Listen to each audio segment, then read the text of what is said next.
如果您还没有订阅的话呢，请帮我订阅一下，谢谢大家。안녕하세요, 여러분. 여우의 류교수입니다. 오늘은 부귀화, 모란을 가지고 여러분들하고 같이 이야기를 나눠보기로 하죠. 자, 작품 하나 보세요. 한지에 붓으로 글씨를 쓰고 그림을 그렸죠. 김영랑 시인의 모란이 피기까지는을 적은 작품이었어요. 모란이 피기까지 김영란 시인의 시 한번 읊어볼게요. 나는 아직 나의 봄을 기다리고 있을 테요. 모란이 뚝뚝 떨어져 버린 날. 나는 비로소 봄을 여인 설움에 잠길 테요. 5월 어느 날 그 하루 무덥던 날. 떨어져 누운 꽃잎마저 시들어 버리고는 천지의 모란은 자취도 없어지고 뻗쳐오르던 내 보람 성케 무너졌느니 모란이 지고 얼면 그뿐 내 한 해는 다가고 말아. 360날 한양 섭섭해 오옵니다. 모란이 피기까지는 나는 아직 기다리고 있을 테여 찬란한 슬픔의 봄을. 우리 김영랑 시인은 모란을 무지 좋아했던 것 같아요. 모란이 지고 말면 내 안에는 다가고 말아 그럴 정도로요. 모란은 5월 어느 날 떨어져 누운 꽃잎마저 시들어버리곤 5월 어느 날 져버려요. 모란은 4월에서 5월 사이에 피는 꽃이죠. 네이버 지식백과는요, 이 작품을 김소월의 진달래 꽃을 이별의 징표로 형상한 것과 달리 모란을 봄의 절정, 즉 봄의 모든 것을 상징하면서 삶의 보람, 삶의 목적을 거기에 귀일시키고 있는 작품이라고 얘기를 하고 있어요. 1934년도에 발표된 작품이죠. 자, 이 시를 적은 거예요. 우리 낙관을 한번 살펴봅시다. 먼저 오른쪽에 있는 낙관 보시죠. 위청마형이라고 그랬어요. 청마 하면은 아시는 분은 아실 거예요. 현대 시인인 청마 유치환 선생을 얘기하는 거죠. 청마 선생한테, 그러니까 유치환 선생한테 드린다는 뜻으로 쓴 거예요. 유치환 선생의 형님이 유명한 극작가인 유치진 선생이에요. 자, 그 다음 낙관이요. 김영랑의 시라고 그랬죠. 경인년 6.25가 일어난 해예요. 하 5월. 5월달이죠. 여름 5월이죠. 이게 만약 음력이라고 그런다면 6.25가 일어날 즈음이에요. 청령장에서 썼대요. 누가 썼냐? 김영란과 같이 시단에서 활동한 정주영이가 쓰고 청계 정정여가 그린 작품이에요. 그런데 참 아이러니하게도 김영란과 정주영은 6.25가 일어났던 9월에, 김영란은 9월 29일에 유탄에 의해서 사망을 하고요. 정주영은 9월 25일에 북으로 끌려가다가 포탄을 맞고 사망하고 말죠. 두 시인이 요절을 해요. 청계 정정현은 그해 9월, 같은 모두 9월이에요. 북으로 끌려가서 북에서 조선화의 기초를 다져주는 역할을 해요. 뒤에서 다시 말씀드리겠지만 청계 정정현은 북에서 모란을 자주 그려요. 아마 떠나간 친구들, 먼저 떠나간 김영란과 정지용을 생각해서 그렸는지 모르겠어요. 자, 우리 모란 그러고 어떤 분들은 목단 그러는데 둘 다 표준말이에요. 동일한 한자가 어떤 경우에는 본음으로 나오고 어떤 경우에는 소금으로 나타나는데, 소금으로 나는 것은 소금으로 적는다. 단의 경우 본음은 단이나 목단의 경우 소금은 란이 많은 사람들에게 익숙하여 모란으로도 적는다라고 했죠. 한글 맞춤법 6장 1절 52양 해설이에요. 그런데 여러분들 계단이라고 써놓고 거란이라고 읽어요. 목단이라고 쓰고 모란이라고 읽죠. 계단, 중국어로 찌단, 계단이라고 읽고 계란이라고 읽어요. 왜 그럴까요? 디귿이 리을음으로 바뀐 것 같은데요. 한자의 우리말 귀화 현상이라는 거래요. 그런데 이 계란은 원래 얘처럼 그냥 변한 건데 나중에 알란자로 바꿔놓은 거 아닌가 하는 생각이 들어요. 물론 이 문제는 궁금증 많은 분들이 해결하시면 되겠죠. 자, 모란. 어떻게 부귀화라고 됐는가? 모란은 꽃의 왕이라고도 불리죠. 화왕이라고도 그래요. 나훈아 씨가 가왕, 노래의 왕이라고 하는 것처럼 화왕이라고 그러죠. 모란이 우리나라에 처음 들어온 거는요, 중국에서 들어왔는데 신라 진평왕 때 들어온 걸로 알려져 있어요. 그런데 중국의 모란, 신라 진평왕 때니까 중국은 당나라 때겠죠. 당나라 때인데 투기 광풍의 시조가 빨간 모란꽃이었어요. 자, 중당시인 백거의 바이주이의 매화, 꽃을 산다라는 시를 한번 보기로 합시다. 디청 추니무, 장안의 늦봄, 쉔쉔 쥐마또, 요란한 마차 소리들, 공더 무단시, 모두 모란꽃 살 때라고 하며, 샹수이 마이화취, 서로 어울려 꽃 사러 가네. 당시의 시장 풍경을 얘기한 거죠. 꾸이젠 우 장자, 비싸고 싸고는 결정되어 있지 않고, 조즈칸 화수, 값어치는 꽃을 보고 매긴다네. 꽃이 몇 송이 폈냐를 가지고 세서 매긴다는 거예요. 주어주어 바이두어 홍, 수많은 북뒤붉은 꽃봉오리 모라는 진지엔 우수수, 신비단 5필의 가격이니, 붉은 꽃봉오리의 모라는 신비단 5필의 가격이래요. 상장 우어무비, 장막처 감싸고, 방즈 빠리후, 울타리자 보호한다. 너무 비싸기 때문에 보호를 하는 거죠. 수의사 푸니펑, 물 주고 진흙도 복도다 주고, 이라이 써루고, 옮겨 다녀도 색은 여전히 예쁘구나, 여전히 좋구나 라고 얘기했어요. 자자 시웨이수, 집집마다 모란꽃 사가지고 키우는 것을 풍속이라 여기니, 렌렌 미부우, 사람들은 미처 깨닫지를 못하는구나. 미망에 사로잡혀 깨닫지를 못하는 거예요. 요이 텐서웡, 어느 농가의 늙은이 오라이 마이화추, 우연히 꽃시장 들렸다가 띠도두 장탄, 고개 숙이고 홀로 길게 한숨 쉬니, 저탄 우렌위, 그 한숨 아무도 이해하지 못하리. 이종선서화, 한 포기의 붉은색 짙은 모란꽃이 스후 중ren후, 중산층 10집의 1년 세금이로다. 얼마나 비싼지 아시겠죠? 송나라 주돈이라는 양반이 있어요. 애련서를 쓴 유명한 양반인데, 이 양반이 뭐라고 그러냐면요, 이시의 당나라를 이래로, 왜 이시의 당나라라고 그러냐면요, 당나라는 이연이 세운 나라죠. 이시의 당나라 이래로 세상 사람들이 무척 모란을 사랑했으니, 모란은 꽃 중에 부귀를 나타낸다라고 얘기를 했어요. 북송말에 유명한 산수화가 산수화를 그리는 이당은요, 채미도 끝에다 이런 말을 썼어요. 눈 내리는 시골 마을, 비 내리는 개울은 보기에는 쉬워도 그리기에는 어려운데, 자기가 산수화를 그리기 때문에 그 얘기를 한 거예요. 일찍이 사람들에게 이런 그림 안 먹힐 줄 알았다면 붉은 연지나 마니사, 붉은 모란이나 그릴걸. 왜? 자기가 그린 산수도는 안 팔리는데 붉은 모란 그려놓은 그림을 잘 팔려요. 그래서 배가 아파서 이 글을 써놓은 거예요. 나는 죽어라 산수화 그렸는데 사람들은 화조도, 그것도 모란만 그린 그림들만 사가는구나, 이러면서 그걸 얘기한 거죠. 자, 그럼 우리 이제 중국의 모란, 우리나라의 모란, 북한의 모란으로 순서대로 한번 살펴봅시다. 중국의 모란, 이세탁의 그림이에요.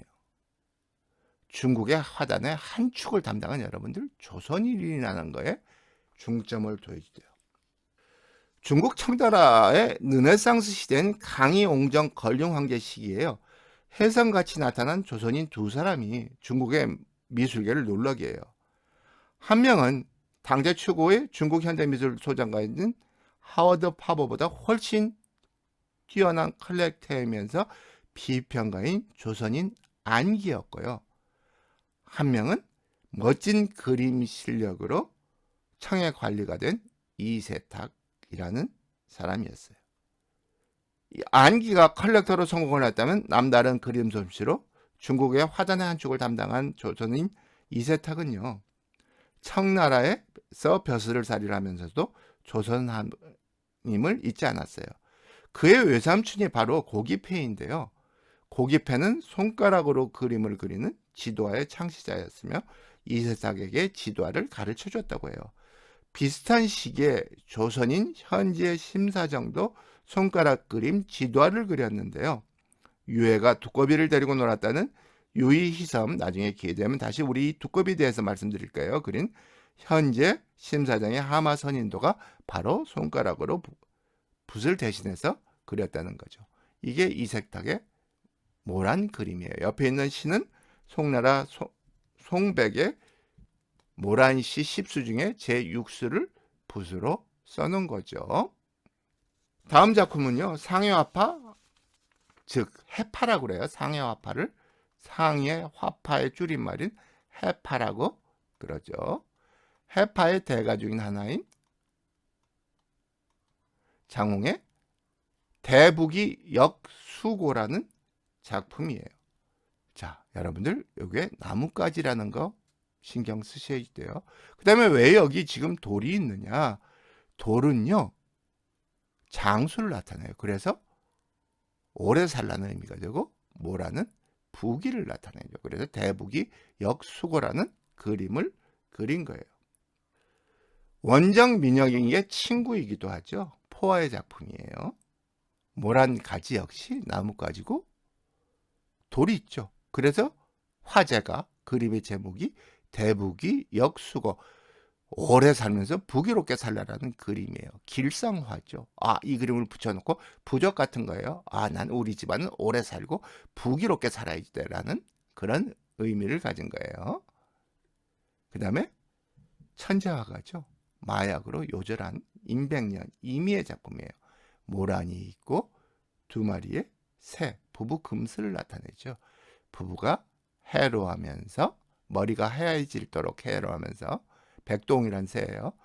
부귀롭게 살라라는 아주 좋은 의미를 가지고 있어요. 오창석, 시, 서, 화, 인, 시, 글씨, 그림, 도장 네 가지의 달인이라고 불리는 상해화의 대가예요.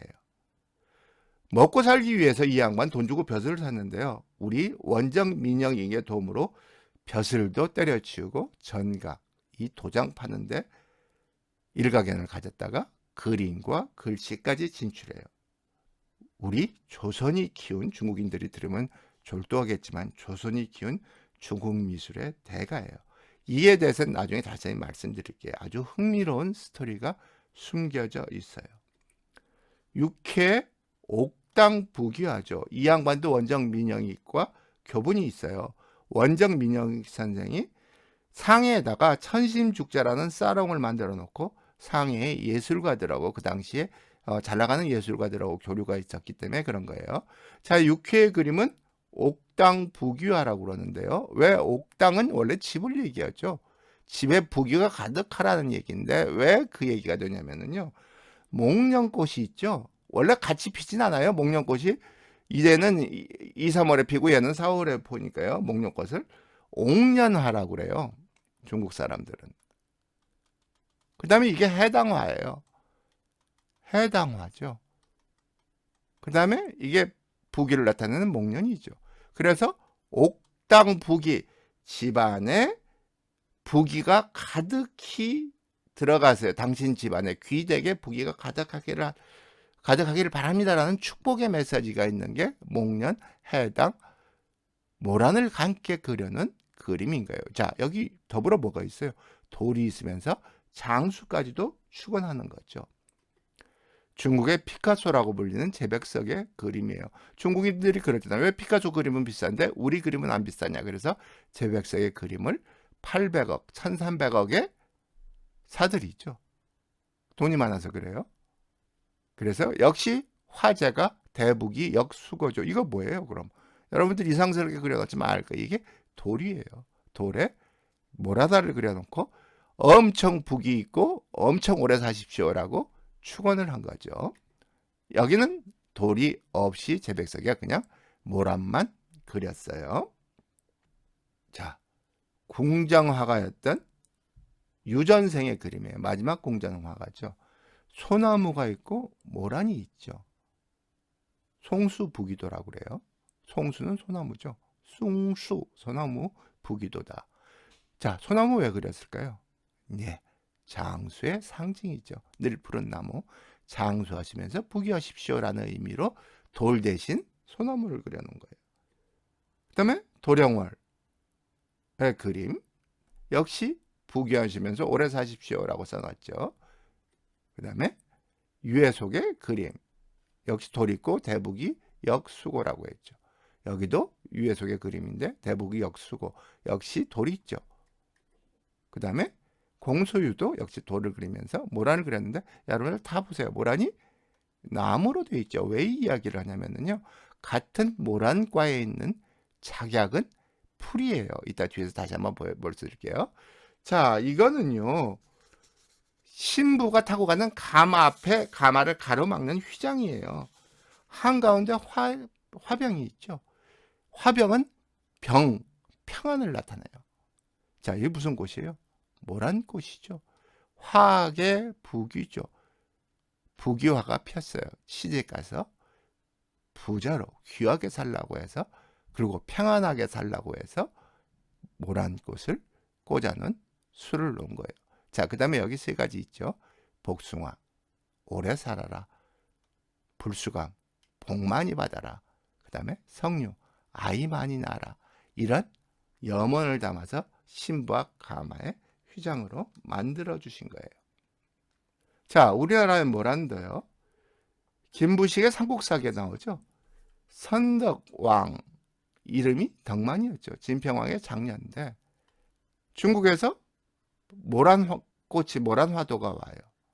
그 다음에 꽃씨도 줬죠. 그래서 선덕왕의 아버지인 진평왕이 물어요. 야, 이 꽃 어떻게 생겼냐? 그랬더니 그림을 보고 선덕여왕이 그러죠. 참 예쁘긴 한데 향기가 없을 거예요. 그랬더니 왕이 웃으면서 네가 어떻게 알아? 그랬더니 그러죠. 꽃은 있는데 그림에 나비가 없으니까 알게 돼 있습니다. 라고 했죠. 그래서 심었더니 정말 말대로 향기가 없어서 나비가 안 날라왔대요. 국립고궁박물관에서 안녕모란이라는 전시회를 했던데 그 자료예요. 이게 청화백자의 모란을 그린 거예요. 청화백자라는 건요. 우리 조선 때 백자가 유행하는데 거기다 코발트로 푸른색 그림을 그려요. 그래서 청화백자라고 그러죠. 이 코발트가 원래 회회청이라고 해서요. 아라비아에서 수입을 해와요. 근데 그 당시에 수입을 하면 달러를 준 게 아니라 은을 줬었어요. 국고가 비니까 세조 때일 거예요, 아마. 이 회청, 코발트를 수입 못하게 하고 국산으로 대체를 하게 해요. 그래서 우리 백자에 그려져 있는 것들을 보면 이 그림이, 청화가 푸른 그림이 조금 담담해요. 중국 거는 무지 진해요. 그래서 이 백자가 중국 거냐 조선 거냐 구별할 때 하나의 방법 중에 하나인데요. 우리 거는 은은하다. 그래서 더 예쁘다고들 그러죠. 이걸 청화백자라고 해요. 왜 모란을 그렸어요? 부귀롭게 살게 해달라고 모란을 그린 거예요. 자, 금비녀에도 모란을 그려 넣었어요. 머리에 꽂고 있으면서 부귀를 원했던 거죠. 자, 수에도 나비가 날아들죠. 선덕여왕은 안 날아든다고 그랬는데 나비가 날아들었고 얘는 오래 살라는 영지죠. 여기 성녀 살짝 보이네요. 아들 많이 낳으라고 했고요. 이렇게 돌, 괴성 옆에 모란을 그린 병풍이에요. 역시 아까 얘기했죠. 오래 살고 중국 그림의 영향이에요. 부귀로 살려는 거예요. 우리 결혼식 패백 드릴 때 뒤에 병풍으로 많이 쓰이죠. 이게 돌이에요. 다 돌이에요. 이게 모란 꽃이고요. 붉은 모란 엄청 비쌌다고 그랬죠. 자, 현재 심사장의 그림이에요. 역시 돌과 모란을 그렸죠. 근데 새가 한 마리밖에 없죠. 외롭게. 그리고 옥동화, 목련이 있네요. 옥련화, 목련이 있네요. 해당화가 지금 있었는데 해당화가 안 보이죠. 이 해당화가 빠졌어요. 난초가 있고. 원래 여기 해당화가 있으면 옥당부귀한데 그냥 목련만 있네요. 현자가 빼먹었는지 아니면 뭐 다른 의도로 그렸는지는 모르겠네요. 자, 이거는 애춘 신명연의 모란 화죠. 이 양반 그림이 참 담백하고 좋아요. 그 다음에 남나비라고, 나비를 워낙 잘 그려서 남나비라고 불렸던 남계우 선생의 모란화요. 나비 날라들잖아요. 선덕여왕이 거짓말했는지 어쨌는지는 모르겠어요. 붉은 모란. 그 다음에 구룡산인 김용진 선생의 모란화인데 대북이 역수고라고 상해 화파의 화재가 그대로 있죠. 그리고 여기 돌과 모란이 있어요. 이 시기의 화가들한테 공통적인, 그러니까 1900년대 초반의 시기의 화가들한테 공통적으로 나타나는 게 상해 화파, 즉 해파의 교류 혹은 영향을 받은 그림들이 종종 나타나요. 그것도 나중에 기회가 되면 여러분들한테 한번 말씀드릴게요. 얼마 전에 작고하신 저항시인 김지화 선생이 그린 모란꽃이에요. 2014년 북 가는 대로 해가지고 모란을 그렸죠. 갑오 정월. 이 작품은요, 유홍준 이사장이 가지고 있는 작품이나 봐요. 유홍준 이사장은 시인의 마지막 그림은 모란꽃이었다고 소개했다. 그림을 그려 미대에 가고 싶어 했는데 집에서 반대하는 바람에 어깨 너머라도 그림을 배우자는 생각에 미대여 미학과를 선택했다. 집에서 그림을 못 그리게 손을 묶으면 발가락으로 숯을 집어서도 그림을 그렸다고 했는데 그렇게까지 하면서 그리고 싶었던 대상이 집 뒤뜰에 있는 목단꽃이었다라고 설명했다. 김지하 선생의 마지막 그림 모란꽃이죠. 부귀를 상징했는데 김지하 선생이 부귀를 탐하지는 않았었는데 모란꽃이 너무 예뻐서 그렸던 것 같아요. 자, 이게 모란꽃이에요. 여러분들 뭔지 알죠? 명절에 가족들이 모여가지고 남정네들만 즐기는 오락게임이죠. 모란꽃이라서 너무 예뻐서 김지미라고도 부르기로 하죠. 영화배우 김지미 선생, 그 당시 60년대 최고의 미녀였죠. 그래서 모란꽃이 너무 예뻐서 이걸 김지미라고도 부르기도 한다는 거예요. 화투의 모란꽃, 6월이죠. 사실은 6월에 피는 건 모란이 아니라 작약이에요. 나비가 날라왔죠. 작약은 모란과인데 그거에 대해서 다시 이따가 말씀드릴게요. 자, 이제 북한의 모란들을 보기로 하죠. 리석호, 조선화의 대가였죠. 역시 월북을 하죠. 모란을 그렸죠. 그 다음에 정종영, 청계 정종영 납북당했다고 하는데 역시 벌과 나비가 날아들고 있죠. 1983년도 모란도예요.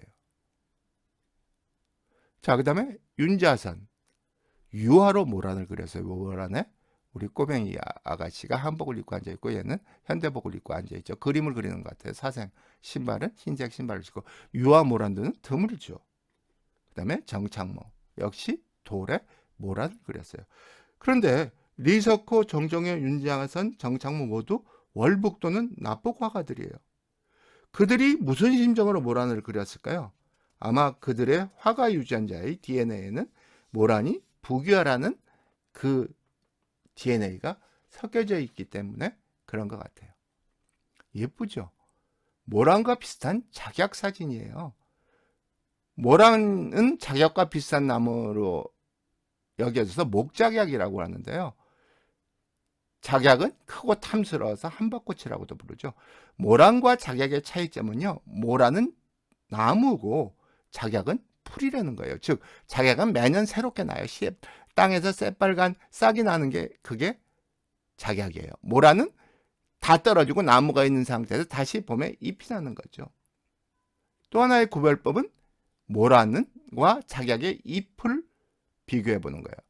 모란의 잎은 오리발처럼 생겼는데요. 작약의 잎은 둥글고 하고 광택이 있어요.